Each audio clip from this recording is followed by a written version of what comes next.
A husband and wife, both expecting a child, set out on a weekend camping trip to Joshua Tree National Park. They sent one last happy photo to their family before disappearing without a trace. For 8 years, their family clung to the faintest hope, while the police chased confusing theories and misleading clues. That was until a mountaineer accidentally discovered a bone protruding from deep sand in the park. This discovery forced the entire investigation team to return to evidence they had long overlooked. Quang Tran and N.J. Nguyen were a Vietnamese couple living in California, married for over 2 years. Both had stable jobs, not wealthy, but enough to build a modest home together. NGA was 7 months pregnant, expecting their first child after many years of waiting. Ever since learning he was going to be a father, Quang had changed. He stopped working extra shifts on weekends to spend more time with his wife. Together, they began documenting every moment of the pregnancy, from hearing the baby's heartbeat for the first time, to choosing a name, or simply spending quiet evenings together in their small apartment, listening to soft music. Before their camping trip, NGA told her younger sister, Tram Nguyen, that they would be leaving the city for a few days. They wanted to enjoy a final peaceful moment together before the baby arrived. A late honeymoon between the Joshua Tree Desert, a place they had visited once during their dating days. No phones, no noise, no work schedule, just the two of them and the baby in NGA's womb. Quang made thorough preparations. He checked the camper van, booked the camping site, brought sleeping bags, food, vitamins, and even a pregnancy book that NJ loved.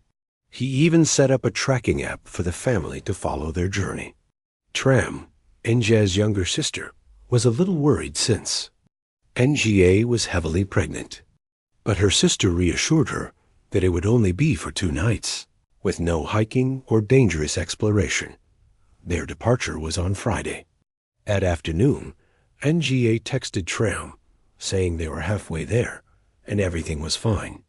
In the evening, she sent another photo of the two of them standing in front of their newly set-up tent. The sky was clear, the sun shining brightly behind them. NGA wore a loose maternity dress, her smile gentle but radiant, while Quang had his arm around her shoulder, one hand resting on her belly, as if touching the baby.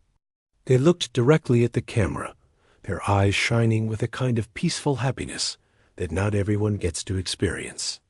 Below the photo, NGA wrote, "Camping's noisy, the desert is beautiful, love you." Tram smiled as she read the message.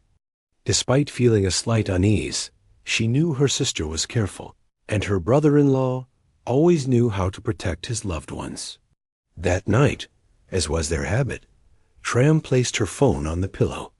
Usually, NGA would call her in the evening to share small stories or complain about her sore back due to the pregnancy. But that night, the phone remained silent. Tram thought it was probably because they were in the middle of the desert, where there was no signal.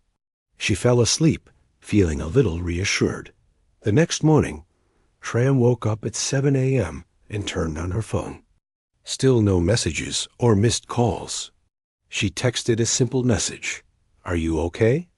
After waiting an hour without a reply, she called, but the calls went unanswered.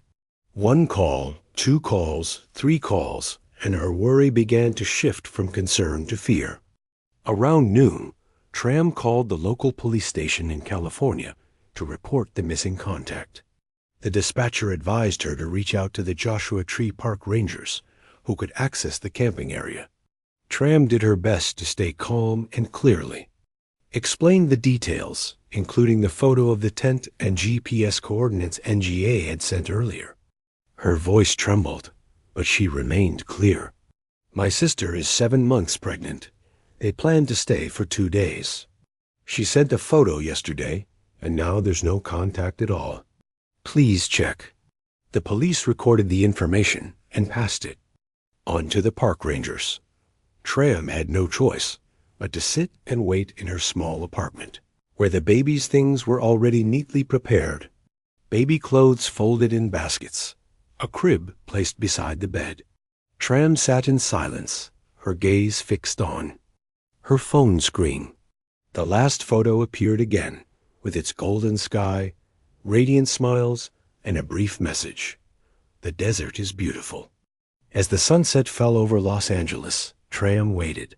Little did she know that, in the heart of the desert, something unexpected was about to unfold, which would remain a mystery that would shock America for the next 8 years. On Sunday morning, the Joshua Tree National Park Rangers received a report from the Los Angeles Police Department regarding a Vietnamese-American couple who had gone missing after camping in the area. The report came from Tram Nguyen, Nijingen's sister, who was 7 months pregnant. Tram had provided detailed information, including the coordinates and the tent photo her sister had sent earlier. Although Tram didn't sound panicked, her tone conveyed that something was very wrong, and she had a strong sense that it wasn't just a simple loss of phone signal. 2 of the most experienced park rangers were sent to check the designated area. According to the information, the couple had been driving a Mercedes Sprinter camper van, which had been converted into a small, fully equipped mobile home. When they arrived at noon, the intense desert sun and quiet atmosphere greeted them. Immediately, they spotted the camper van parked in a flat area near the famous granite rock, about 2 kilometers away from the official campsite. The van was intact, showing no signs of collision or forced entry. The door was unlocked. Upon opening it, the interior was in stark contrast to the peacefulness outside. Everything was still neat, as though it had been recently organized. Canned food was untouched, the mini-fridge still working. Inside the drawer was a backup phone, the kind Kwong used to conserve battery life on the main phone. Their wallet remained with all the documents, bank cards, and a few $100s in cash. The pregnancy vitamins were still next to the folded bed, with no signs of disorder or struggle. Everything seemed as if they had just left a few minutes ago, intending to return soon. Outside, the tent was still set up securely.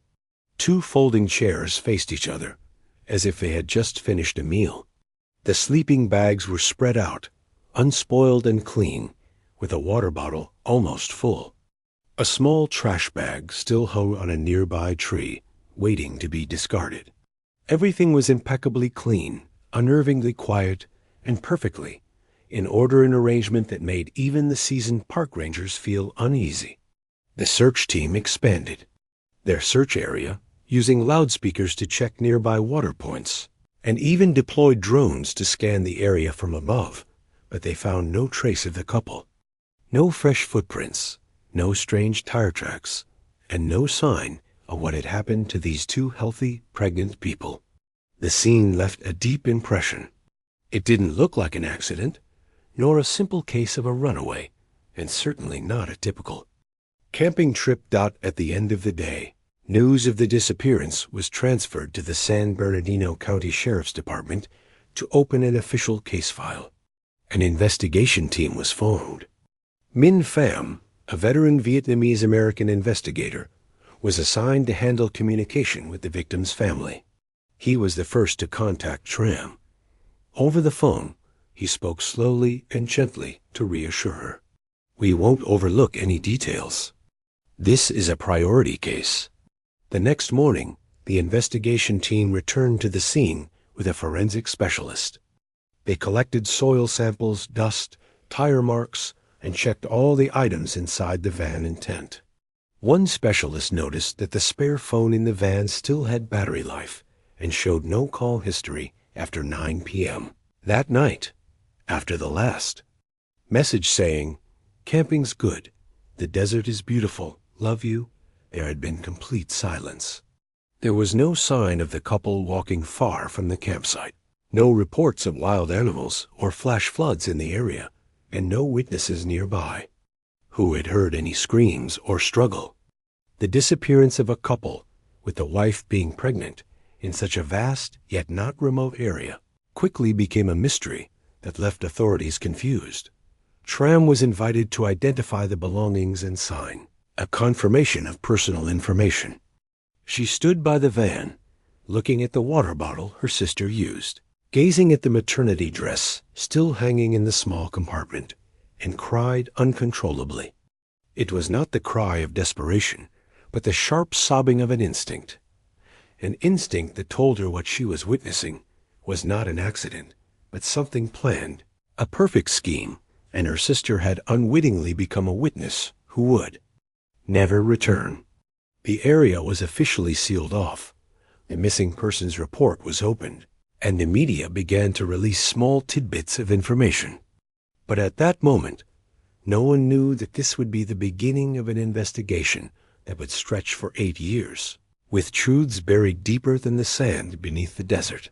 1 week after the missing persons report was opened, the investigation shifted to analyzing personal data.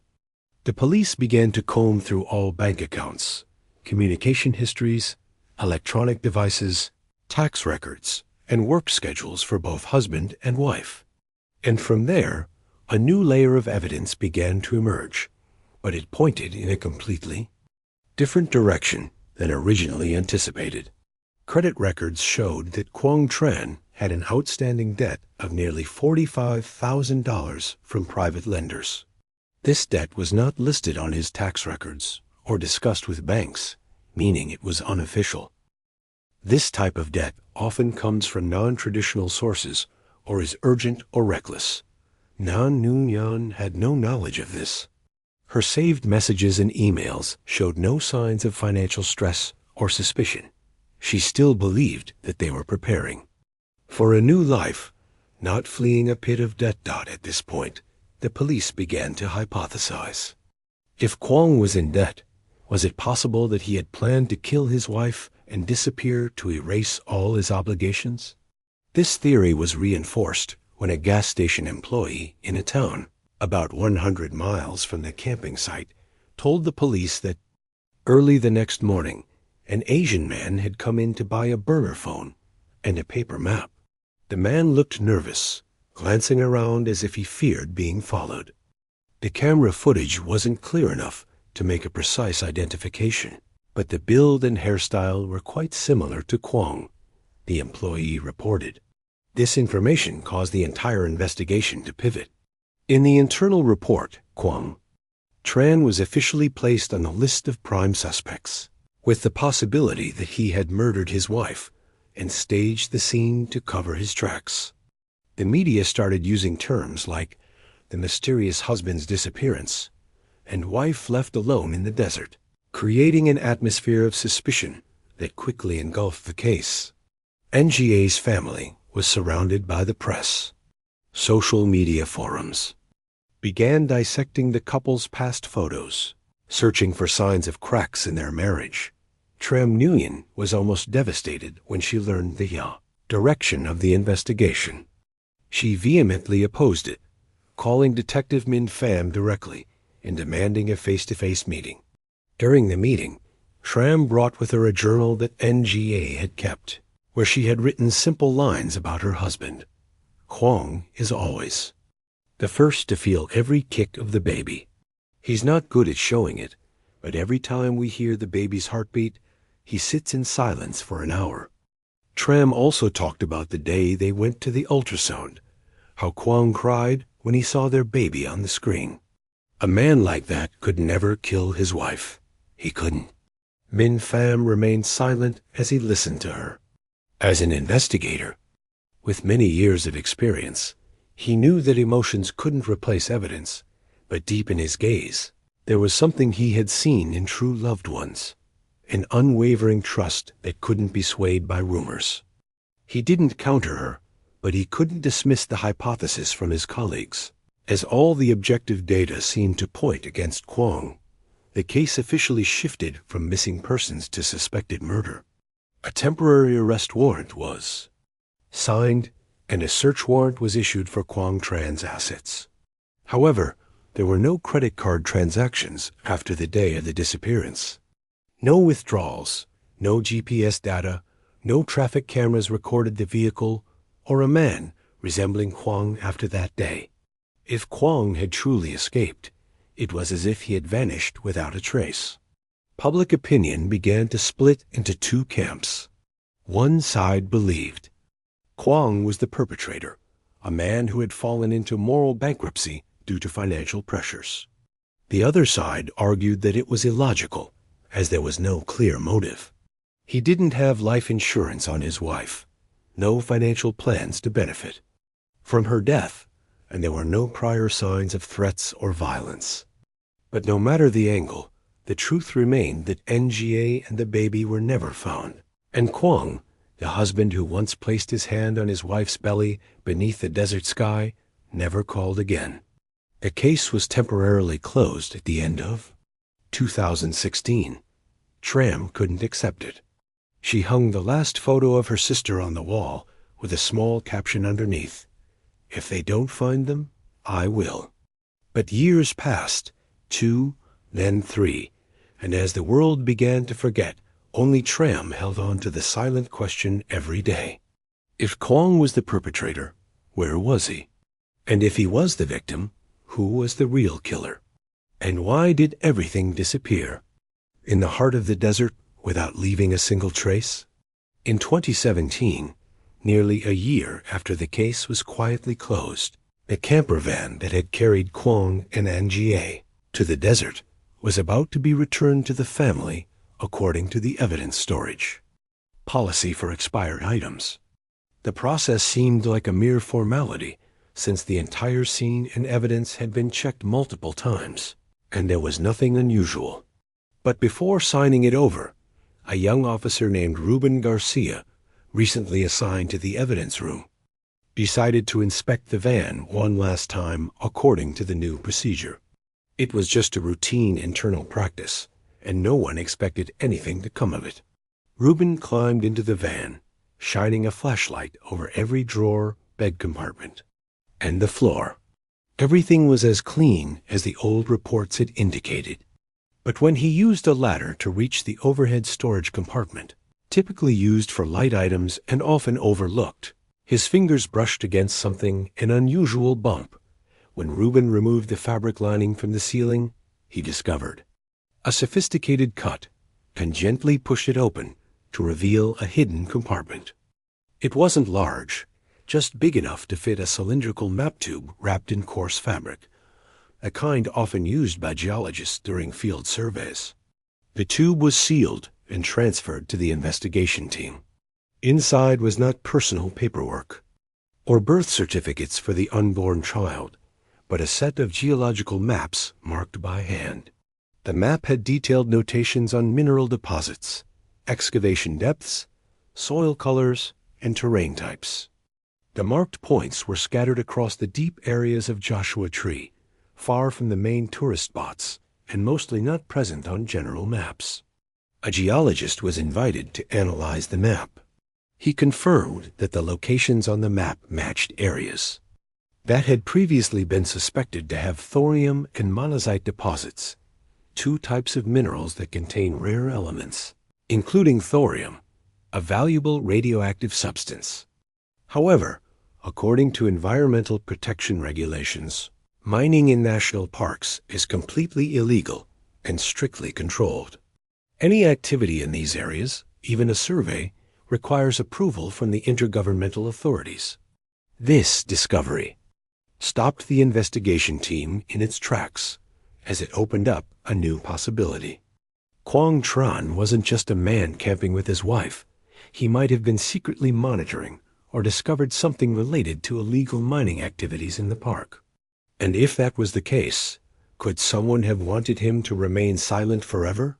Min Pham, who had been quietly tracking the case, began to piece together the details. He recalled Tram's words about Quang working as a research assistant for a team of geologists during college. A technical person by nature, Quang had once participated in a survey project in Arizona. He no longer worked in that field, but it was clear that he was no stranger to maps and terrain. This explained why the specialized notations appeared in the tube and why they had been so carefully concealed. However, there was still no additional evidence to clarify what had happened after Kwong and NGA set up camp. GPS data stopped at the campsite location. There were no cameras, no witnesses, no phone signals. Everything was still speculation. The map was entered into the case file, but because there was not enough evidence to reopen the case, the file was once again closed. Ruben Garcia, the officer who discovered the map tube, was praised internally, but also received a gentle reminder from his superiors. Sometimes the truth lies beyond the reach of the law. For Tram, the discovery of the secret compartment threw her into a whirlwind of emotions. On one hand, it was proof that Kwong might not be a murderer. He could have been surveilling someone, or might have been the one being surveilled. On the other hand, this meant that her sister and brother-in-law might have become involved in something much bigger than a simple camping trip. From that moment, every image in Tram's mind began to shift. She no longer saw the final picture as a peaceful farewell between a couple before running away, but as the final proof that they had unknowingly crossed the line between nature and human greed.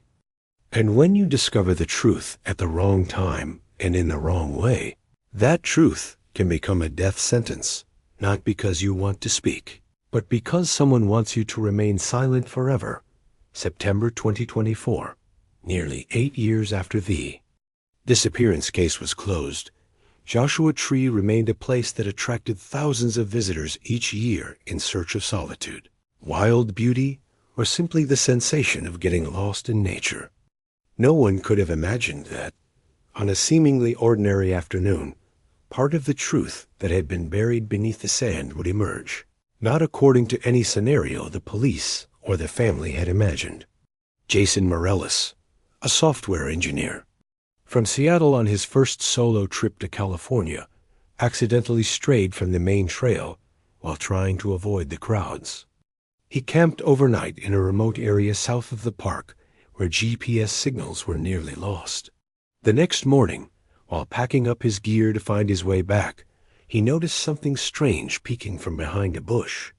At first, he thought it was a piece of rotting wood, but as he got closer, he realized it wasn't wood.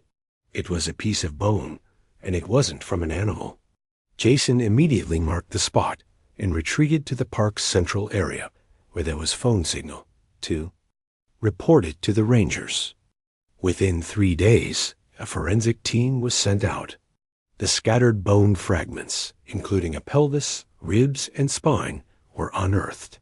They all belonged to an adult woman, found curled in a fetal position. But what made everyone go silent was that, within the pelvic cavity, experts found a smaller set of remains, still attached to a small, incomplete skeleton. A fetus. The news was kept under wraps for 48 hours. The police didn't rush to announce it, instead urgently conducting DNA tests using the sample that Tram Nguyen had provided 8 years earlier. The results came back on the third night, matching absolutely. The woman was Ngo Nguyen, and the fetus was her child, an unborn baby that had never cried its first cry. Minh Pham, who had been in charge of the case, was called back to assist with the reinvestigation. When he received the call, he was visiting his mother in a nursing home and took some time before he could believe that the call wasn't a mistake. "We've found her," the voice on the other end said. He stayed silent for a long time, not because he was surprised, but because he knew that this was when everything would have to start over. From the beginning, and this time, no mistakes could be made. Tram was invited to hear the official news. She sat quietly in the meeting room, her hands tightly clasped together as Minh Pham spoke slowly, word by word. There were no tears, no screams, just a heavy silence that suffocated her. 5 years, no response, no explanation. Her sister and the child had been left in a place no one had imagined, far from the original campsite. According to GPS data, the burial site was nearly 5 miles to the southwest, in rugged terrain that was difficult to access. Only someone who truly understood the area could have reached it. And as a second blow, Tram realized that Quang Tran, the person who had been the prime suspect, was not even mentioned in the excavation results. No traces, no second set of remains, no fabric, no hair, no bones. This meant that Quang was either still alive, or he had died but had not yet been found. Immediately, the case was reactivated. No longer a case of suspected murder, but of organized murder and the possibility of concealing a victim's body. At this point, authorities had to admit that they had been wrong to let the case fall silent for so long. The existence of Ng's body with her unborn child was no longer a mystery, but irrefutable proof that someone had murdered her, buried her body in a secluded area, and left behind a perfectly staged scene, as if she and her husband had simply gone for a walk and gotten lost in the desert. The media exploded. Major news outlets reported the entire story, following the small details that had been overlooked before: the burner phone, the paper map, the hidden debt, and now the body with dry sand and drag marks. Tram returned home that night, taking the last photo of her sister. Quang had placed his hand on his wife's belly, their eyes seeming to dream of the future. For the first time in 8 years, she no longer saw that photo as a question, but as a cry for help, a signal that had been forgotten. And now, she knew she wouldn't stop, because there was still one person who hadn't been found, and another truth still buried beneath the sand or at the bottom of lies. What remained on An Jie Nguyen's body after 10 years under the desert sand were a few broken bone fragments, a strand of faded hair, and soft tissues that had nearly completely decomposed. But what no one expected was what had clung to those bone fragments: radioactive dust. The result from the forensic laboratory came back 3 weeks after the excavation. In the holes of the pelvic bones and ribs, the concentration of thorium was unusually high. This is a naturally occurring radioactive element that only appears under mining conditions, especially from minerals like thorite or monazite, which had been marked on the geological maps Quang had hidden in the vehicle. This type of dust couldn't be present on the desert surface without significant geological disturbance, meaning the area where NGA was buried was likely once excavated, mined, or surveyed clandestinely. No one on a regular camping trip would have their body contaminated with thorium dust. Min Feng immediately compared the location of NGA's remains with the points marked on the geological map found in the sealed tube. The matches were nearly perfect. The excavation site lay within a radius of one of the red-marked areas that Quang had personally noted. This completely debunked the initial theory that the couple had simply camped by chance. They had gone there with a purpose, and that purpose might not have been for a simple picnic, but something much larger and far more dangerous. At this point, the investigation file was reclassified from a crime of passion to murder to cover up illegal activities. The connections to Quang Tran, the engineer who had studied geology and worked as a research assistant in Arizona, were becoming clearer. He was clearly capable of reading maps and recognizing signs of illegal mining. So, if he had discovered someone mining illegally in the restricted area, had he intended to report it, or was he quietly observing, inadvertently revealing the operation? Min Pham reviewed the entire list of people who had interacted with Quang in the 2 years prior to the disappearance. One name stood out: Jack Whitmore, a white American investor who had worked with Quang on a renewable energy startup project in California. The project had been canceled after 6 months due to disagreements, but they had kept faint contact via email. Notably, Jack had rented a cabin near Joshua Tree at the exact time Quang went missing. This detail had been overlooked before because the cabin had been registered under a subsidiary company's name. But now, everything made sense. The police checked Jack's purchase data and found an order for special hiking boots used in mineral surveys. the exact same type of boots whose prints had been found near the campsite. Another detail, Jack had applied for a mineral survey permit, but was denied due to the area being part of a strictly protected conservation zone. The refusal letter matched the area where NGA's body had been excavated, back at the original site. The investigation team discovered the remains of an old mine entrance, hastily covered with rubble, just a few hundred meters from the excavation site. Due to the rugged terrain and neglect over the years, this area had never been thoroughly checked, but now all eyes were on it. For the first time in 8 years, Tram Nguyen was invited to attend an official meeting as a family representative. In a room filled with reports and photos, she listened as Ming Pham spoke. "We were wrong, and now we won't stop until we find the other person." The emotions inside Tram were indescribable. She had spent the last 8 years convincing herself that Quang was still alive, that he had escaped, been detained, or lost his memory. But now, with her sister's body found along with the mining map, she knew that Quang might no longer be alive. But she was sure of one thing. He wasn't the killer. He was the second victim, and he was still somewhere, waiting to be found. Team specializing in underground exploration robots was called in. What had been dormant for 8 years began to stir. The thorium dust in the bones of a pregnant woman couldn't speak for itself, but when it matched the detailed map and the rented cabin in the dark, the truth began to have its own voice. Not because someone was telling it, but because the desert sand was telling the story, bit by bit stories that people had tried to hide and had hidden very well.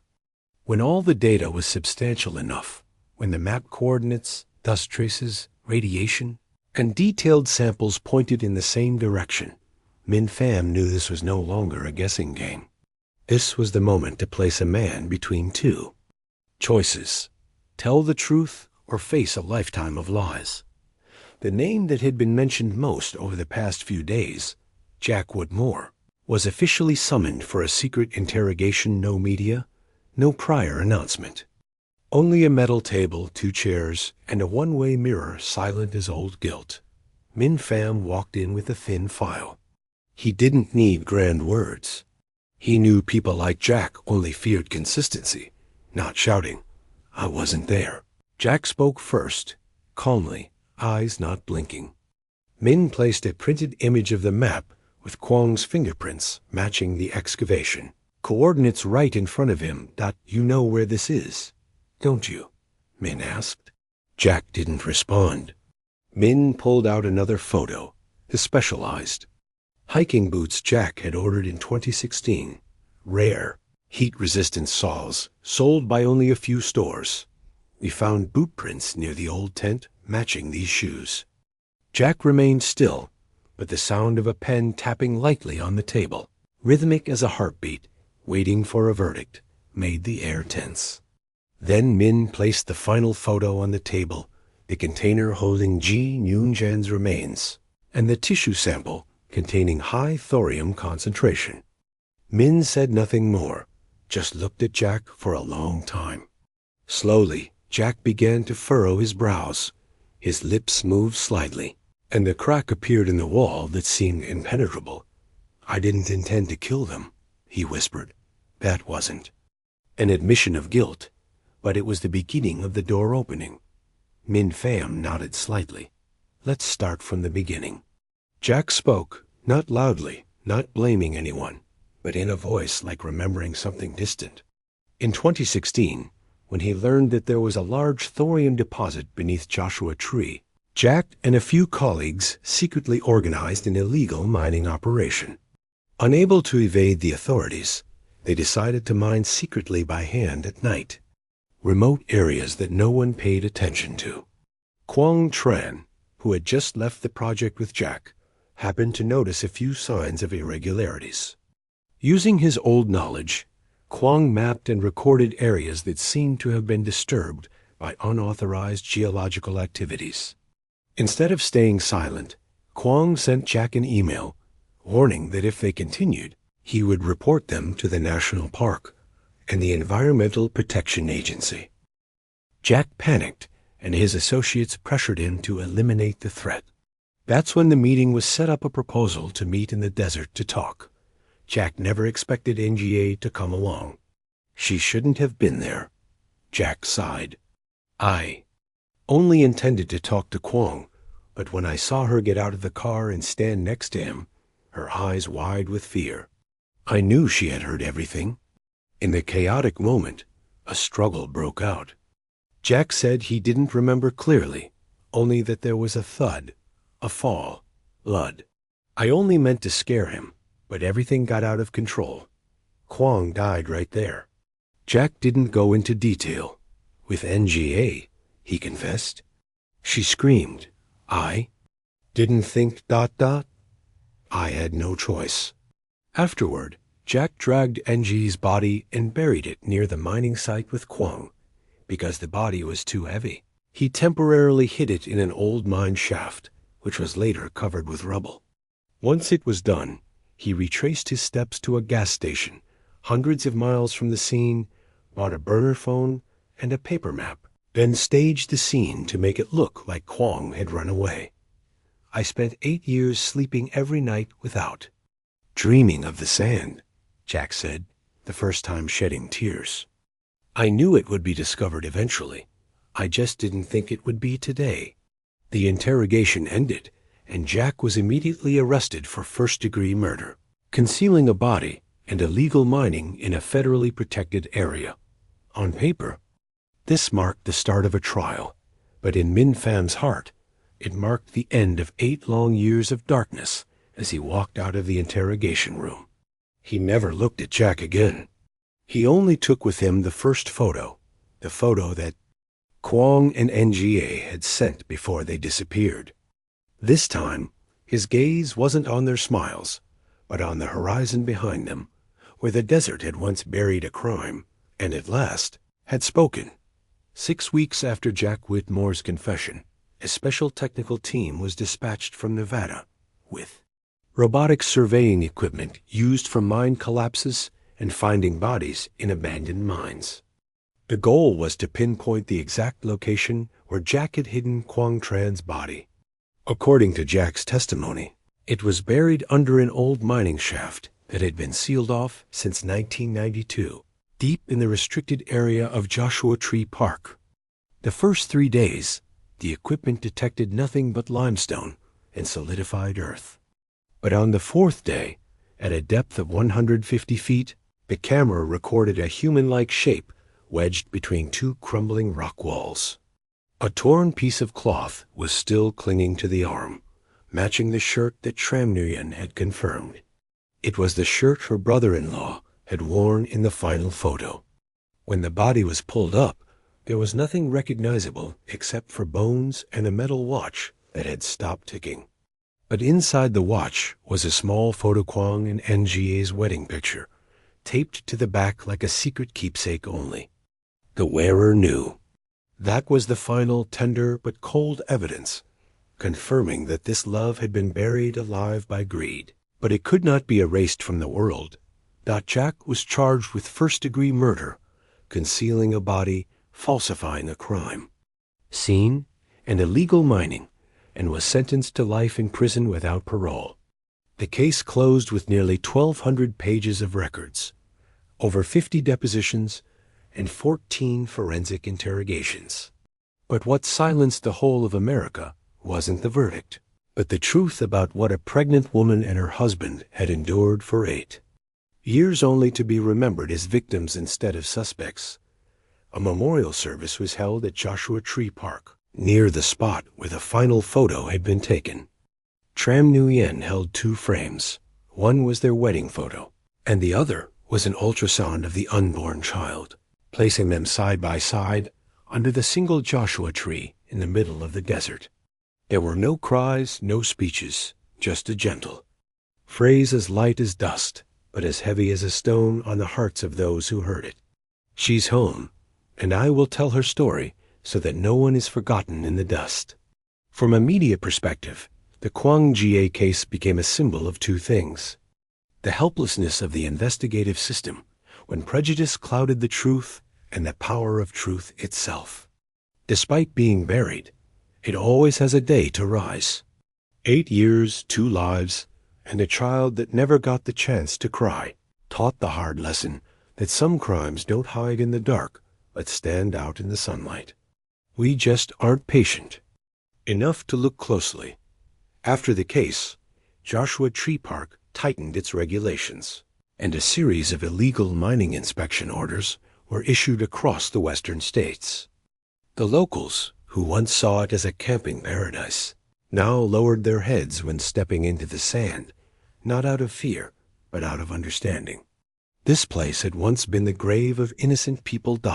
As for Tram, after the trial, she decided to quit her job and move to a small town near the Arizona border. She began writing, not a memoir and not a novel. She wrote an open journal for those who had been silenced. The first sentence was her sister's name. The second sentence was, "For the unborn child who never got a name." And the third sentence, "If you go missing, I will find you. If you're wronged, I will not be silent. If you're buried, I will dig you up with all my heart." The reader doesn't need to know all the legal details, the mine diagrams, or the GPS coordinates, but they need to know that someone once cried in front of an old photo and rose from that pain to protect their loved one's name with unyielding survival. Joshua Tree on a late October afternoon, the sun shining down as it did every day. But the wind was different. The wind carried the echoes of things that could not be spoken, the sighs that had been buried for too long. And when someone stops at the spot where Kwong once pitched his tent, they will see a small plaque engraved with the words, "Love doesn't go missing. It just waits to be called by its true name." No one stands there forever, but the story remains, like a promise sung by the wind in the hearts of people that one day the truth will always find its way back. Even if it takes 8 years, even if it has to pass through layers of ashes, there are journeys that seem like beautiful memories, but can become the beginning of tragedy if caution and consideration are lacking. This case is a powerful reminder, not only of human greed, but also of the carelessness before hidden risks in harsh environments. Pregnancy is the most sensitive time in a woman's life, and no matter how beautiful the desert may seem, it remains a barren land far from medical stations, prone to sudden accidents. Don't let romanticized pictures blur the truth that fragile life needs to be protected with reason, not emotions. Before every trip, ask yourself whether this is an adventure or a gamble. Sometimes a cautious decision is the greatest act of love for your loved ones and yourself. Sometimes the most dangerous thing is not in the darkness, but hiding in the light, in the seemingly ordinary things. A camping trip, a smile, a last message. The truth can be buried by silence, prejudice, and greed, but it does not die. Learn to doubt things that seem too smooth. Listen to the smallest anomalies. Because as long as one person doesn't give up, the truth will have a chance to live again. And justice, even when it's late, is always worth fighting for. If you found this story moving and meaningful, please like, share, and subscribe to help spread these human values. Don't forget to leave your thoughts in the comments. Thank you for listening and accompanying us.